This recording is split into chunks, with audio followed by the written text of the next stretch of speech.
ಸುಮಾರು 30-40 ಜನರು ಸೇರಿಸಿ ನಾವು ರ್ಯಾಲಿಯನ್ನು ಮಾಡಿದ್ದೀವಿ. ನಮ್ಮೆಲ್ಲರೂ ಗೊತ್ತಿದೆ, ತಾವು ಕೂಡ ಸುದ್ದಿ ಮಾಡಿದ್ದೀರಿ. ಆ ಒಂದು ಇಡೀ ದಿನ ನಡೆದಂತ ಸಭೆಯಲ್ಲಿ ಸುಮಾರು 5-6 ಗಂಟೆಗೆ ಮುಖ್ಯಮಂತ್ರಿಗಳು ಕರೆದು ಸುಮಾರು ನಮ್ಮ ಹತ್ರ 1 ಗಂಟೆಗೆ ಕಾಲ ಚರ್ಚೆ ಮಾಡಿದ್ದಾರೆ. ಅದರಲ್ಲಿ ನಮ್ಮ ಎಲ್ಲ ಸ್ವಾಮೀಜಿಗಳು ಕೂಡ ಸಹ ಇದ್ರು.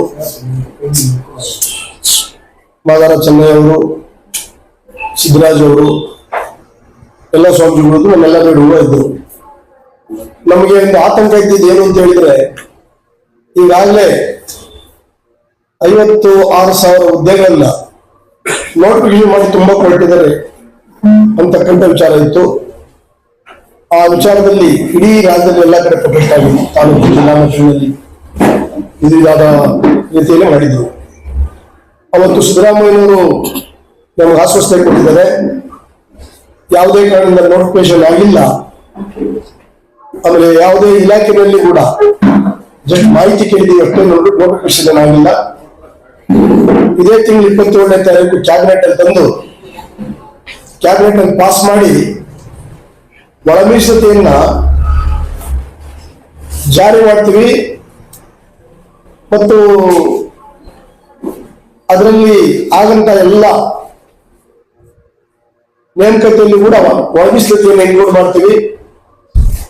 ಮತ್ತು ಪ್ರಮೋಷನ್ ಕೂಡ ನಾವು ಮೀಸಲತೆಯನ್ನು ಕೊಡ್ತೀವಿ ಅನ್ನೋದ್ರನ್ನ ಸ್ಪಷ್ಟವಾಗಿ ಅವರು ನಮ್ಮ ಎಲ್ಲಾ ನಾಯಕರು ತಿಳಿಸಿದ್ದಾರೆ. ಇದಾದ ಮೇಲೆ ಸುಮಾರು 4 ಜನ ಕ್ಯಾಬಿನೆಟ್ ಮಿನಿಸ್ಟರ್ ಬಂದು ಪ್ರೊಟೆಸ್ಟ್ ಮಾಡ್ತಿದ್ದ ಜಾಗದಲ್ಲಿ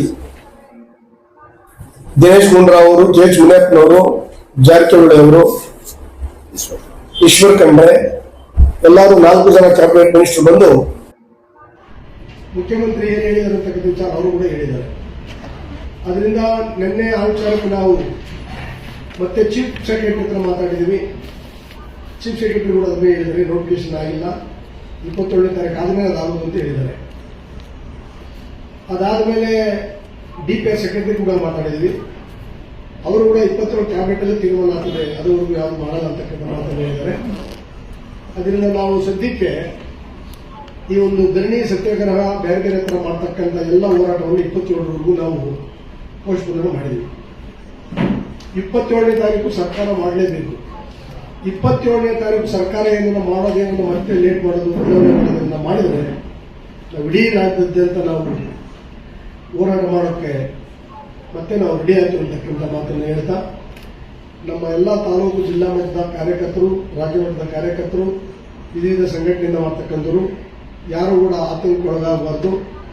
ಆಮೇಲೆ ಯಾವುದೇ ರೀತಿಯ ಸಣ್ಣ ಪುಟ್ಟ ಇದಕ್ಕೂ ಕೂಡ ಮಿಸ್ಗೈಡ್ ಆಗದಿರ ಸರ್ಕಾರ ಮಾತು ಕೊಟ್ಟಿರೋದ್ರಿಂದ ಸರ್ಕಾರ ಮಾಡೋವರೆಗೂ 27ರವರೆಗೂ ನಾವು ಕಾಯೋಣ ಅಂತಕ್ಕಂಥ ಮಾತನ್ನ ರಾಜ್ಯದ ಎಲ್ಲ ಮಾದಿಗೆ ಮತ್ತು ಪ್ರಜಾತಿಗಳಿಗೆ ನಾವು ಈ ಪತ್ರಿಕೆ ಗೋಷ್ಠಿ ಮುಖಾಂತರ ಹೇಳಕ್ಕೆ ಇಷ್ಟಪಡ್ತೀವಿ. ಭವಿಷ್ಯ ಕೂಡ ಇದಕ್ಕೆ ವಿರುದ್ಧ ಮಾಡಬಾರ್ದು. ಯಾಕಂದ್ರೆ ಇದು ರಿಸರ್ವೇಷನ್ ಒಳಗೆ ಮುಗಿದ ತಕ್ಷಣ ನಾವೆಲ್ಲ ಒಕ್ಕಟ್ಟಾಗಿ ತಿರ್ಗಾ ಖಾಸಗಿ ಕಡೆದಾಗ ಮೀಸಲಿಟ್ಟು ಮತ್ತು ವಿವಿಧ ಇಲಾಖೆಗಳಿರ್ತಕ್ಕಂಥ ಕೆಲವೆಲ್ಲ ಬೆನಿಫಿಟ್ ತಗೊಳಕ್ಕೆ ಎಸ್ಟಿಮೇಟ್ ಇದು ಭೂಮಿ ಹೋರಾಟ ಇವೆಲ್ಲ ಕೂಡ ಒಟ್ಟೊಟ್ಟಿಗೆ ನಾವು ಮಾಡಬೇಕಾಗ್ತದೆ. ಅದರಿಂದ ನಾವು ಯಾರಿಗೂ ಕೂಡ ವಿರೋಧ ಮಾಡಿಲ್ಲ. ಇದ್ರು ಕೂಡ ನೀವುಗಳು ಕೂಡ ಅದನ್ನು ಮಾಡಬಾರದು, ಸಹಕರಿಸಬೇಕು. ಯಾಕೆ ಎಲ್ಲರಿಗೂ ಕೂಡ ಇದರಿಂದ ಅನುಕೂಲ ಆಗ್ತದೆ ಹೊರತು ಅನಾನುಕೂಲ ಯಾರಿಗೂ ಆಗಲ್ಲ. ಆ ನಿಟ್ಟಿನಲ್ಲಿ ಎಲ್ಲರೂ ಕೂಡ ಸಹಕರಿಸಬೇಕು ಅಂತೇಳಿ ಕೇಳ್ತಾ, ನಮ್ಮ ಇಡೀ ಕರ್ನಾಟಕದ ಮಾದಿಗ ಮತ್ತು ವಿದ್ಯಾರ್ಥಿ ಸಮುದಾಯಗಳು 27 ಸರ್ಕಾರದ ತೀರ್ಮಾನ ಆಗೋವರೆಗೂ ಎಲ್ಲರೂ ಕೂಡ ಶಾಂತಿ ರೀತಿಯಲ್ಲಿ ಇರಬೇಕು ಅಂತ ಹೇಳಿ ಕಳಕಳಿ ಮನವಿ. ಅದೇ ರೀತಿ ಇದಕ್ಕೆ ಸಂಬಂಧಪಟ್ಟಂಗೆ ಅಮ್ಮಣ್ಣ ನೌಕರು ಮಾತಾಡ್ತಾರೆ. ಮಾಧ್ಯಮ ಮಿತ್ರರೇ, ಈಗಾಗಲೇ ನಮ್ಮ ಅಧ್ಯಕ್ಷರಿಗೆ 27ರವರೆಗೆ ಸರ್ಕಾರದ ನಿಲುವನ್ನು ಕಾಲ ಈಗಾಗಲೇ ಸುಮಾರು ಕಳೆದ 3.5 ದಶಕಗಳಲ್ಲಿ ಕೊಟ್ಟಿರ್ತಕ್ಕಂಥ ಹಲವಾರು ಆಶ್ವಾಸನೆಗಳು ಹುಸಿಯಾಗಿ ಬರೋದ್ರಿಂದ ಮತ್ತೊಂದ್ಸರಿ ಕಟ್ಟೆಚ್ಚರ ವಹಿಸಬೇಕಂತ ನಿಟ್ಟಿನಲ್ಲಿ ಇವತ್ತು ಭಾಗವಹಿಸಿರ್ತಕ್ಕಂಥ ಸುಮಾರು 35 ಸಂಘಟನೆಗಳ ಪ್ರಮುಖರು ಇದೇ ತಿಂಗಳ 23ನೇ ತಾರೀಕಿಗೆ ಗಾಂಧಿ ಭವನದಲ್ಲಿ ಮತ್ತೆ ಸಭೆ ಸೇರ್ತಾ ಇದ್ರು. ರಾಜ್ಯ ಮಟ್ಟದ ಪ್ರಮುಖರ ಸಭೆ ಸರ್ಕಾರ ಹಲವಾರು ಸಾರಿ ಕೊಟ್ಟಿರ್ತಕ್ಕಂಥ ಆಶ್ವಾಸನೆಯನ್ನು ಈಡೇರಿಸಲಾಗದೆ ನಿರ್ಲಕ್ಷ್ಯ ಮಾಡಿರ್ತಕ್ಕಂಥ ಹಿನ್ನೆಲೆಯಲ್ಲಿ ಮತ್ತೊಂದು ಸಾರಿ 23ಕ್ಕೆ ನಮ್ಮ ಸಭೆಯನ್ನ ಮಾಡೋದ್ರ ಮೂಲಕ ಮುಂದೆ 27 ನಂತರ ನಾವು ಯಾವ ತರದ ಹೋರಾಟಕ್ಕೆ ಸಿದ್ಧವಾಗಬೇಕು ಅನ್ನೋದನ್ನ ಅಲ್ಲಿ ಪೂರ್ವಭಾವಿಸಬೇಕಾಗ್ತೀವಿ. ಅದಕ್ಕೋಸ್ಕರ ಇಡೀ ರಾಜ್ಯದ ಎಲ್ಲಾ ಸಮುದಾಯಗಳು ಸಂವಿಧಾನಿಕ ವಿಷಯವನ್ನ ಅತ್ಯಂತ ಸಹನೆಯಿಂದ ಬಗೆಹರಿಸಿಕೊಳ್ತಕ್ಕಂಥ ಸರ್ಕಾರ, ಸರ್ವೋಚ್ಚ ನ್ಯಾಯಾಲಯ ಕೊಟ್ಟಿರ್ತಕ್ಕಂಥ ಆದೇಶವನ್ನು ಗೌರವಿಸ್ತಕ್ಕಂಥ ಸರ್ಕಾರ ಅಷ್ಟೇ ಅಲ್ಲ, ಸಮುದಾಯದ ಎಲ್ಲಾ ಸಂಘಟನೆಗಳು, ಸಮುದಾಯದ ಎಲ್ಲ ಹಿತೈಷಿಗಳು ಇದನ್ನು ಶಿರಸಾವಹಿಸಿ ಪಾಲಿಸಬೇಕಾಗಿದೆ. ಆ ಹಿನ್ನೆಲೆಯಲ್ಲಿ ನಾವು 27ರವರೆಗೆ ಕಾದು ನೋಡ್ತಾ ಇದ್ವಿ. ಅದುವರೆಗೆ ಇಡೀ ರಾಜ್ಯದ ಜನ ಈ ಒಂದು ಕುತೂಹಲಕಾರಿ ಸಚಿವ ಪತ್ರಿಕರ್ತರ ಮಿತ್ರರೇ, ನಮ್ಮ ಸಂಚಾಲಕರಾದಂಥ ಮಾನಸೇಂದ್ರ ಮುನಿಯಪ್ಪಣ್ಣವರ ಅಧ್ಯಕ್ಷತೆಯಲ್ಲಿ ನಿನ್ನೆ ನಾವು ದಿಢೀರನೆ KK ಗೆಸ್ಟ್ ಹೌಸ್ನಲ್ಲಿ ಸಭೆ ಸೇರಿ ಸಭೆಯಲ್ಲಿ ಕೆಲವು ನಿರ್ಣಯಗಳನ್ನು ತೆಗೆದುಕೊಂಡಿದ್ದೇವೆ. ನಾವು ಸುದೀರ್ಘ 35 ವರ್ಷ ಹೋರಾಟದ ಹಿನ್ನೆಲೆ 1 ತಾಸು 1 ಗಂಟೆಯವರೆಗೆ ಚರ್ಚೆಯನ್ನು ಮಾಡಿ ಮುಂದೆ ಏನು ಮಾಡೋಣ ಅನ್ನೋ ಒಂದು ಆಲೋಚನೆಗೆ ಕನಿಷ್ಠ 38 ಸಂಘಟನೆಗಳ ಒಕ್ಕೂಟದ ಜೊತೆಯಲ್ಲಿ ಮತ್ತು ಸರ್ಕಾರದ ನಡೆಯನ್ನು ನಮಗೂ ಏನಾದರೂ ಮೋಸ ಅಥವಾ ವಂಚನೆ ಮಾಡಿದರೆ, ಯಾಕೆಂದರೆ ಹಲವಾರು ಸಾರಿ ಮಾನ್ಯ ಮುಖ್ಯಮಂತ್ರಿಗಳಾದಂಥ ಸಿದ್ದರಾಮಯ್ಯನವರು ಅವರು ಹೇಳೋದೊಂದು ಮಾಡೋದು ಇನ್ನೊಂದು. ಹಾಗೆಯೇ ನಾವು ಒಟ್ಟಾರೆ ನಮ್ಮ ಸಂಚಾಲಕರ ಮಾನಸೇಂದ್ರ ಮುನಿಯಪ್ಪಣ್ಣ ಅವರ ನಾಯಕತ್ವದಲ್ಲಿ ಒಟ್ಟಾರೆ ನಾವೆಲ್ಲರೂ CM ಅವರ 3ನೇ ಮಹಡಿಯ ವಿಧಾನಸೌಧದಲ್ಲಿ ಭೇಟಿಯಾದಂಥ ಸಂದರ್ಭದಲ್ಲಿ ಆ ಒಂದು ಸಂದರ್ಭದಲ್ಲಿ ಮಾನ್ಯ ಮುಖ್ಯಮಂತ್ರಿಗಳಾದಂಥ ಸನ್ಮಾನ್ಯ ಸಿದ್ದರಾಮಯ್ಯ ಸಾಹೇಬರು ಮತ್ತು ನಮ್ಮ ಸಮಾಜದ ಆಹಾರ ಸಚಿವರಾದಂಥ KH ಮುನಿಯಪ್ಪನವರು ಮತ್ತು ಎಲ್ಲರೂ ಕೂಡ ಒಂದು ತಾಸು ಚರ್ಚೆ, ನಿಮ್ಮ ಹೋರಾಟವನ್ನು ಹಿಂಪಡೆಯಿರಿ, ನಾವು ನಿಮ್ಮ ಪರವಾಗಿದ್ದೀವಿ, ಒಳ ಮೀಸಲಾತಿ ಜಾರಿ ಆದ ನಂತರವೇ ಈ ಬ್ಯಾಕ್ಲಾಗ್ ಪೋಸ್ಟ್ಗಳು ತುಂಬುವುದು, ನೋಟಿಫಿಕೇಶನ್ ಜಾರಿ ಮಾಡುವುದು, ಯಾವುದೇ ಒಂದು ಹುದ್ದೆ ಕೂಡ ತುಂಬುವುದಿಲ್ಲ ಅಂತೇಳಿ ನೇರವಾಗಿ ಮಾನ್ಯ ಮುಖ್ಯಮಂತ್ರಿಗಳು ನಮಗೆ ಭರವಸೆ ಕೊಟ್ಟಿರುವುದರಿಂದ ಆ ಸಂದರ್ಭದಲ್ಲಿ ನಮ್ಮ ರಾಷ್ಟ್ರ ನಾಯಕರಂತಹ ಪದ್ಮಶ್ರೀ ಮಂದಾಕೃಷ್ಣ ಮಾದಿಗಣ್ಣವರ ಆಂಧ್ರ ಮತ್ತು ತೆಲಂಗಾಣದಲ್ಲಿ ಏನು ಬಿಲ್ ಪಾಸ್ ಆಗಿದೆ, ವರ್ಗೀಕರಣ ಜಾರಿಯಾಗಿದೆ, ಆ ವಿಷಯವನ್ನು ನೇರವಾಗಿ ಪದ್ಮಶ್ರೀ ಮಂದಾಕೃಷ್ಣ ಮಾದಿಗಣ್ಣವರು ಮುಖ್ಯಮಂತ್ರಿ ಅವರಿಗೆ ಪ್ರಶ್ನೆ ಹಾಕಿದ ಆ ಸಂದರ್ಭದಲ್ಲಿ ಇಲ್ಲ ನಾನು ನಿಮ್ಮ ಪರವಾಗಿದ್ದೀನಿ, ನಿಮಗೆ ಯಾವುದೇ ಕಾರಣಕ್ಕೂ ಅನ್ಯಾಯ ಮಾಡುವುದಿಲ್ಲ, 27ನೇ ತಾರೀಕುವರೆಗೆ ಅವತ್ತು ವಿಶೇಷ ಕ್ಯಾಬಿನೆಟ್ ಇರ್ತದೆ, ನಾನು ಯಾವುದೂ ಕೂಡ ಯಾವ ಸಮುದಾಯ ಕೂಡ ಅನ್ಯಾಯ ಮಾಡುವುದಿಲ್ಲ, ಎಲ್ಲ 101 ಜಾತಿ ಜನಾಂಗಕ್ಕೆ ಆಯಾ ಜನಸಂಖ್ಯೆ ಅನುಗುಣವಾಗಿ ಮೀಸಲಾತಿ ಹಂಚಿಕೆ ಮಾಡುವಂತ ಕ್ಯಾಬಿನೆಟ್ ತೀರ್ಮಾನ ತೆಗೆದುಕೊಳ್ತದೆ ಅನ್ನೋ ಮಾತನ್ನು ಹೇಳಿದರು. ಸೊ ನಾವು ಪ್ರಶ್ನೆ ಮಾಡಿದಾಗ ನಮಗೆ ಎಲ್ಲ ಒಂದು ಆತಂಕ ಇದೆ. ಪ್ರತ್ಯೇಕವಾಗಿ ಮಾದಿಗರಿಗೆ 3 ಆಯೋಗಗಳಲ್ಲಿ ಪರಿಶಿಷ್ಟ ಜಾತಿಯಲ್ಲಿ ಬರುವಂತಹ ಏನು ಆಯೋಗಗಳು ರಚನೆ ಆಗಿದ್ದಾವೆ.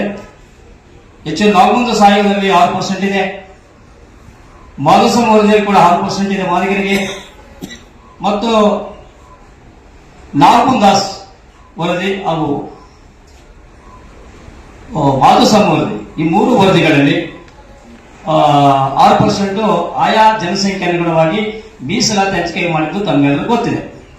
ಸೊ ಅದರಲ್ಲಿ ಏನಾಗ್ತದೆ, ಇವತ್ತು ರಾಜ್ಯ ಸರ್ಕಾರ 5.5 ಈ ರೀತಿ ಒಳ ಕುತಂತ್ರ ನಡೀತಾ ಇದೆ. ಅದನ್ನು ನಾವು ಯಾವುದೇ ಕಾರಣಕ್ಕೂ ಒಪ್ಪುವುದಿಲ್ಲ. ಪ್ರತ್ಯೇಕವಾಗಿ ಆಯಾ ಜನಸಂಖ್ಯೆ ಅನುಗುಣವಾಗಿ ಮೀಸಲಾತಿ ಹಂಚಿಕೆ ಮಾಡಬೇಕಂತೇಳಿ ನಮ್ಮ ಗುರಿ. ಪರಿಶಿಷ್ಟ ಜಾತಿಯಲ್ಲಿ ಬರುವಂತಹ 101 ಜಾತಿ ಜನಾಂಗಕ್ಕೆ ಮೀಸಲಾತಿ ಸಿಗಬೇಕು. ಈ ದೇಶದ ಬಾಬಾ ಸಾಹೇಬ್ ಅಂಬೇಡ್ಕರ್ ಅವರು ಸಂವಿಧಾನ ಬರೆದಂತಹ ಮಹಾನ್ ನಾಯಕನು, ಅವರ ಆಸೆ ಏನಿತ್ತು, ಶೋಷಿತ ಸಮುದಾಯಗಳು ಮತ್ತು ಅತ್ಯಂತ ಕಟ್ಟಕ್ಕಿರುವ ಸಮುದಾಯಕ್ಕೆ ನ್ಯಾಯ ಸಿಗಬೇಕಂತ ಹೇಳಿ ಅವರು ಕನಸಿತ್ತು. ಅದು ನೆನಸಾಗಬೇಕಾಗಿದೆ. ಇವತ್ತು ಏನಾದರೂ ಸರ್ಕಾರ ಈ ಮಾದಿಗರ ಹೋರಾಟವನ್ನು ನೋಡಿ, ಏನು 12ನೇ ತಾರೀಕು ಕ್ಯಾಬಿನೆಟ್ ಇತ್ತು, ಮುಂದಕ್ಕೆ ಹಾಕಿರೋದು ಅದು ಉದ್ದೇಶಪೂರ್ವಕ ಹಾಕಿದ್ರು ಅಥವಾ ಏನು ಯಾವ ಕಾರಣಕ್ಕೆ ಹಾಕಿದ್ರು ಗೊತ್ತಿಲ್ಲ. ಬಟ್ ಒಂದು ಮಾದಿಗರ ಶಕ್ತಿ ಸಾಮರ್ಥ್ಯವನ್ನು ತೋರಿಸಿದೀವಿ ನಾವು. 12ನೇ ತಾರೀಕು ಸರಿಸುಮಾರು ಪ್ರತಿ ಜಿಲ್ಲೆಯಿಂದ 31 ಜಿಲ್ಲೆಯಿಂದ ಕೂಡ ಸಾವಿರ ಸಂಖ್ಯೆಯಲ್ಲಿ ಕನಿಷ್ಠ 35ರಿಂದ 40 ಸಾವಿರ ಜನಸಂಖ್ಯೆ ಸೇರಿದ್ವಿ. ಆದರೂ ಒಂದೇ 3-4 ದಿನಗಳ ಒಳಗಡೆ, ಒಂದು ವಾರದ ಒಳಗಡೆ ನಮಗೆ ಸರ್ಕಾರ ಏನಾದರೂ ಮೋಸ ಬೆಸಗಿದ್ರೆ, ಸರ್ಕಾರ ಉದ್ದೇಶಪೂರ್ವಕವಾಗಿ ಏನಾದರೂ ಬಲಗೋಯಿ ಸಮುದಾಯದ ಸಚಿವರುಗಳ ಮಾತು ಕೇಳಿ ಏನಾದರೂ ಮುಂದಕ್ಕೆ ಹಾಕಿದರೆ ಮುಂದಿನ ದಿನಗಳಲ್ಲಿ 27ನೇ ತಾರೀಕು ಆದ ನಂತರ ನಮ್ಮ ರಾಷ್ಟ್ರ ನಾಯಕರಾದ ಮಂದಾಕೃಷ್ಣ ಮಾದಿಗಣ್ಣವರು ಕರ್ನಾಟಕ ರಾಜ್ಯದಲ್ಲಿ 1 ವಾರ 1 ತಿಂಗಳ ಇಲ್ಲೇ ಇರ್ತೀನಂತ ಹೇಳಿ KK ಗೆಸ್ಟ್ ಹೌಸ್ ನಲ್ಲಿ ನಮಗೆ ನಮ್ಮ ರಾಜ್ಯ ನಾಯಕರಿಗೆ ಭರವಸೆ ಕೊಟ್ಟಿದ್ದಾರೆ. ಹಾಗಾಗಿ ಬೀದರಿಂದ ಹಿಡ್ಕೊಂಡು ಬೆಂಗಳೂರಿವರೆಗೆ ರಥಯಾತ್ರೆಯನ್ನು ಪ್ರಾರಂಭ ಮಾಡ್ತೀವಿ. ನಮ್ಮ ಸಮುದಾಯವನ್ನು ಜಾಗೃತಿಗೊಳಿಸಲಿಕ್ಕೆ ಮುಂದಾಗ್ತಾ ಇದ್ದೀವಿ. ಒಂದು ವೇಳೆ ಎಸ್ ಸಿ ಮಹದೇವಪ್ಪ ಆಗಿರಬಹುದು, ಪ್ರಿಯಾಂಕಾ ಖರ್ಗೆ ಅವರಾಗಿರ್ಬೋದು, ನಮ್ಮ ಹೋಮ್ ಮಿನಿಸ್ಟರ್ ಜಿ ಪರಮೇಶ್ವರ್ ಆಗಿರ್ಬೋದು, ಏನಾದರೂ ಅಡ್ಡಿಪಡಿಸಿದರೆ ನಿನ್ನೆ ನಮ್ಮ ರಾಷ್ಟ್ರೀಯ ನಾಯಕರಂತ ಮಂದಾಕೃಷ್ಣ ಮಾದಿಗಣ್ಣವರು ನೇರವಾಗಿ ಎಐಸಿಸಿ ಅಧ್ಯಕ್ಷರ ಮೇಲೆ ಆರೋಪವನ್ನು ಮಾಡಿದ್ದಾರೆ. ಕಾರಣ ಏನಂತಂದ್ರೆ ಅವರು ಅಲ್ಲಿಂದ ಡೈರೆಕ್ಷನ್ ಮಾಡ್ತಾರೆ, ಇಲ್ಲಿ ವಿಳಂಬ ಮಾಡುವ ನೀತಿಯನ್ನು ಅನುಸರಿಸಿದ್ರಿಂದ ಮುಖ್ಯಮಂತ್ರಿಯವರಿಗೆ ನಾವು ಮತ್ತೊಂದು ಸಲ ಮಾದಿಗರು ಇಡೀ ರಾಜ್ಯದಲ್ಲಿ ಜನಸಂಖ್ಯೆ ವಾರ 37,49,000 ಜನಸಂಖ್ಯೆ ಹೆಚ್ಚು ನಾಗಮಂಗಲ ವರದಿಯಲ್ಲಿ ಅಂಕಿ ಸಂಖ್ಯೆ ಆಧಾರದ ಮೇಲೆ ನಮಗೆ ಮೀಸಲಾತಿನ 7% ಸಿಗಬೇಕಾಗಿತ್ತು. ಅವರು 6% ಕೊಟ್ಟಿದ್ದಾರೆ, ಸಂತೋಷ. 6% ಅಲ್ಲಿ 1%, 1/2% ಕಡಿಮೆ ಇದ್ರೂ ಕೂಡ ನಾವು ಒಪ್ಪೋದಿಲ್ಲ. 6% ಬೇಕೇ ಬೇಕಂತೇಳಿ ಜನಾಂದೋಲನ ಮಾಡಲಿಕ್ಕೆ ನಮ್ಮ ಸಂಚಾಲಕರಾದಂತ ಮಾನಸಂದ್ರ ಮುನಿಯಪ್ಪಣ್ಣವರ ನಾಯಕತ್ವದಲ್ಲಿ ಒಟ್ಟಾರೆ 38 ಸಂಘಟನೆಗಳ ಒಗ್ಗಟ್ಟಿನಿಂದ ಶಕ್ತಿ ಪ್ರದರ್ಶನ ಮಾಡ್ತೀವಿ. ಸರ್ಕಾರದ ವಿರುದ್ಧ ನಾವು ದಂಗೆ ಹೇಳ್ತೀವಿ. ಸರ್ಕಾರದ ಮಾದಿಗರ ಶಕ್ತಿಯನ್ನು ತೋರಿಸಲಿಕ್ಕೆ ನಾವು ಮುಂದಾಗಲಿಕ್ಕೆ ಇವತ್ತು ಪತ್ರಿಕೆಗೋಷ್ಠಿ ಮೂಲಕನೇ ನಾವು ಇವತ್ತು ಮಾನ್ಯ ಮುಖ್ಯಮಂತ್ರಿಗಳಿಗೆ ಮತ್ತು ಗೃಹ ಮಂತ್ರಿಗಳಿಗೆ ಮತ್ತು ಸಮಾಜ ಕಲ್ಯಾಣ ಮಂತ್ರಿಗಳಿಗೆ ಎಲ್ಲ ಕ್ಯಾಬಿನೆಟ್ ಸಚಿವರುಗಳಿಗೆ ಮನವಿ ಮಾಡ್ತಾ ಇದ್ದೀವಿ.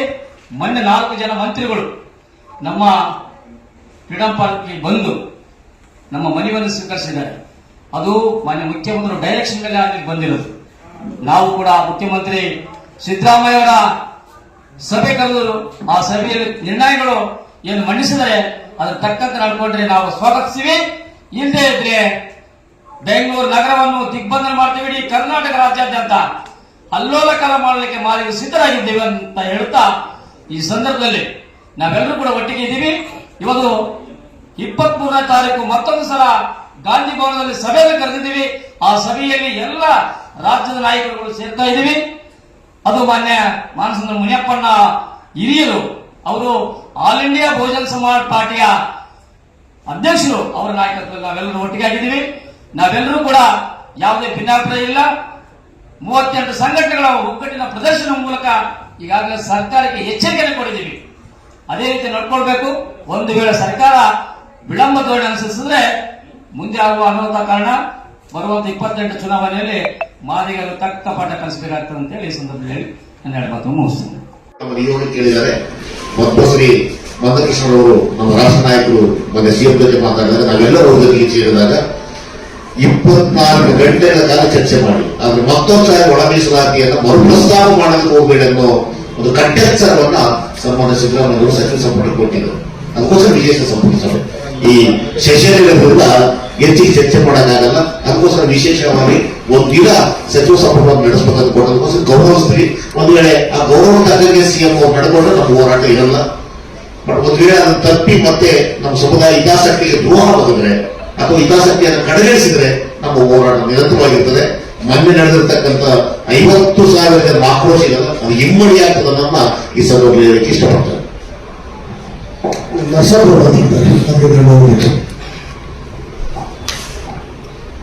ಆತ್ಮೀಯ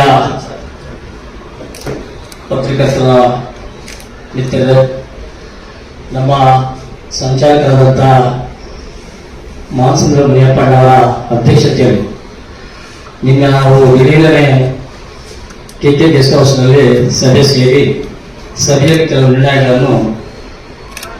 ನಿರ್ಣಯಗಳನ್ನು ತೆಗೆದುಕೊಂಡಿದ್ದೇವೆ. ನಾವು ಸುದೀರ್ಘ 35 ವರ್ಷಗಳ ಹೋರಾಟದ ಹಿನ್ನೆಲೆ 1 ತಾಸು 1 ಗಂಟೆವರೆಗೆ ಚರ್ಚೆಯನ್ನು ಮಾಡಿ ಮುಂದೆ ಏನು ಮಾಡೋಣ ಅನ್ನೋ ಒಂದು ಆಲೋಚನೆಗೆ ಕನಿಷ್ಠ 38 ಸಂಘಟನೆಗಳ ಒಕ್ಕೂಟದ ಜೊತೆಗೆ ಮತ್ತು ಸರ್ಕಾರದ ನಡೆಯನ್ನು ನಮಗೂ ಏನಾದರೂ ಮೋಸ ಅಥವಾ ವಂಚನೆ ಮಾಡಿದರೆ, ಯಾಕಂದ್ರೆ ಹಲವಾರು ಸಾರಿ ಮಾನ್ಯ ಮುಖ್ಯಮಂತ್ರಿಗಳಾದಂಥ ಸಿದ್ದರಾಮಯ್ಯ ಅವರು ಹೇಳಬಹುದು, ಮಾಡೋದು ಇನ್ನೊಂದು. ಹಾಗೆಯೇ ನಾವು ಒಟ್ಟಾರೆ ನಮ್ಮ ಸಂಚಾಲಕರ ಮಾನಸದ ಮನೆಯಪ್ಪಣ್ಣ ಅವರ ನಾಯಕತ್ವದಲ್ಲಿ ಒಟ್ಟಾರೆ ನಾವೆಲ್ಲರೂ ಸಿಎಂ ಅವರ 3ನೇ ಮಹಡಿಯ ವಿಧಾನಸೌಧದಲ್ಲಿ ಭೇಟಿಯಾದಂತಹ ಸಂದರ್ಭದಲ್ಲಿ ಆ ಒಂದು ಸಂದರ್ಭದಲ್ಲಿ ಮಾನ್ಯ ಮುಖ್ಯಮಂತ್ರಿಗಳಾದಂಥ ಸನ್ಮಾನ್ಯ ಸಿದ್ದರಾಮಯ್ಯ ಸಾಹೇಬರು ಮತ್ತು ನಮ್ಮ ಸಮಾಜದ ಆಹಾರ ಸಚಿವರಾದಂತಹ ಎಚ್ ಮುನಿಯಪ್ಪನವರು ಮತ್ತು ಎಲ್ಲರೂ ಕೂಡ ಒಂದು ತಾಸು ಚರ್ಚೆ, ನಿಮ್ಮ ಹೋರಾಟವನ್ನು ಹಿಂಪಡೆಯಿರಿ, ನಾವು ನಿಮ್ಮ ಪರವಾಗಿದ್ದೀವಿ, ಒಳ ಮೀಸಲಾತಿ ಜಾರಿ ಆದ ನಂತರೇ ಈ ಬ್ಯಾಕ್ಲಾಗ್ ಪೋಸ್ಟ್ಗಳು ತುಂಬುವುದು, ನೋಟಿಫಿಕೇಶನ್ ಜಾರಿ ಮಾಡುವುದು, ಯಾವುದೇ ಒಂದು ಹುದ್ದೆಗಳು ತುಂಬುವುದಿಲ್ಲ ಅಂತೇಳಿ ನೇರವಾಗಿ ಮಾನ್ಯ ಮುಖ್ಯಮಂತ್ರಿಗಳು ನಮಗೆ ಭರವಸೆ ಕೊಟ್ಟಿರುವುದರಿಂದ ಆ ಸಂದರ್ಭದಲ್ಲಿ ನಮ್ಮ ರಾಷ್ಟ್ರ ನಾಯಕರಾದಂತಹ ಪದ್ಮಶ್ರೀ ಮಂದಾಕೃಷ್ಣ ಮಾದಿಗಣ್ಣವರ ಆಂಧ್ರ ಮತ್ತು ತೆಲಂಗಾಣದಲ್ಲಿ ಏನು ಬಿಲ್ ಪಾಸ್ ಆಗಿದೆ, ವರ್ಗೀಕರಣ ಜಾರಿಯಾಗಿದೆ, ಆ ವಿಷಯಗಳನ್ನು ನೇರವಾಗಿ ಪದ್ಮಶ್ರೀ ಮಂದಾಕೃಷ್ಣ ಮಾದಿಗಣ್ಣವರು ಮುಖ್ಯಮಂತ್ರಿಯವರಿಗೆ ಪ್ರಶ್ನೆ ಹಾಕಿದ ಆ ಸಂದರ್ಭದಲ್ಲಿ ಇಲ್ಲ ನಾನು ನಿಮ್ಮ ಪರವಾಗಿದ್ದೀನಿ, ನಿಮಗೆ ಯಾವುದೇ ಕಾರಣಕ್ಕೂ ಅನ್ಯಾಯ ಮಾಡುವುದಿಲ್ಲ, 27ನೇ ತಾರೀಕುವರೆಗೆ ಅವತ್ತು ವಿಶೇಷ ಕ್ಯಾಬಿನೆಟ್ ಇರ್ತದೆ, ನಾನು ಯಾವುದೂ ಕೂಡ ಯಾವ ಸಮುದಾಯ ಕೂಡ ಅನ್ಯಾಯ ಮಾಡುವುದಿಲ್ಲ, ಎಲ್ಲ 101 ಜಾತಿ ಜನರಿಗೆ ಆಯಾ ಜನಸಂಖ್ಯಾನುಗುಣವಾಗಿ ಮೀಸಲಾತಿ